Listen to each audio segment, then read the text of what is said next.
ബൈബിളിൽ പറയുന്നുണ്ട്, വലത് കൈ കൊണ്ട് കൊടുക്കുന്നത് ഇടത് കൈ അറിയരുതെന്ന്. പക്ഷെ പിതാവ് പറയുന്നുണ്ട്, ഞാൻ വീട് കൊടുത്തു, സ്ഥലം കൊടുത്തു, എനിക്കതുകൊണ്ട് ഭയങ്കര ബുദ്ധിമുട്ടായെന്ന്. നന്മ ചെയ്താല് നമ്മൾ ചീത്തപ്പേര് കേൾക്കുവച്ചോ? പിതാവേ, നന്മ ചെയ്താൽ നമ്മൾ ചീത്തപ്പേര് കേൾക്കും. യേശുക്രിസ്തു നന്മ ചെയ്തിട്ടല്ലേ ക്രൂശിക്കപ്പെട്ടത്? അച്ഛൻ പഠിച്ചിട്ടില്ലേ?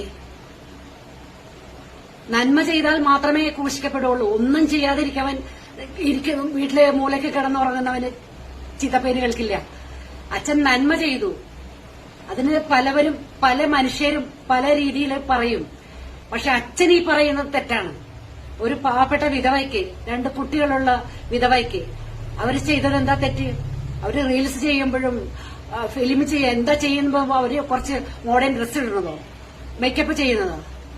എന്നാലല്ലേ 10 പേര് കാണുള്ളൂ. അച്ഛൻ എന്തിനാ നല്ല ഷേപ്പ് ചെയ്ത് താടിയൊക്കെ വെച്ച് നല്ല ഭംഗിയായിട്ടിരിക്കുന്നത്? പിതാവിന് അതിന്റെ ആവശ്യമുണ്ടോ? പണ്ടുള്ള പിതാക്കന്മാരും അച്ഛന്മാരും ഒക്കെ മുടി നീട്ടി വളർത്തി, താടി നീട്ടി വളർത്തിയാണ് സന്യാസ സഭയിലൊക്കെ കണ്ടിരിക്കുന്നത്. ഇപ്പൊ എന്തിനാണ് നിങ്ങളൊക്കെ ഈ നല്ല ഷേപ്പ് ചെയ്ത് താടിയും നല്ല ഭംഗിയിലൊക്കെ ഇരിക്കുന്നത്? അപ്പൊ എല്ലാവർക്കും നല്ല രീതിയിൽ നല്ല ഭംഗിയായിട്ടിരിക്കണമെന്ന് ആഗ്രഹമുണ്ട്. ആ കുട്ടി അതേ ചെയ്തിട്ടുള്ളൂ തെറ്റ്. ഒരിക്കലും ഈ ഭാഷ അച്ഛൻ പറയാൻ പാടില്ലായിരുന്നു. തെറ്റാണ് പറഞ്ഞത്.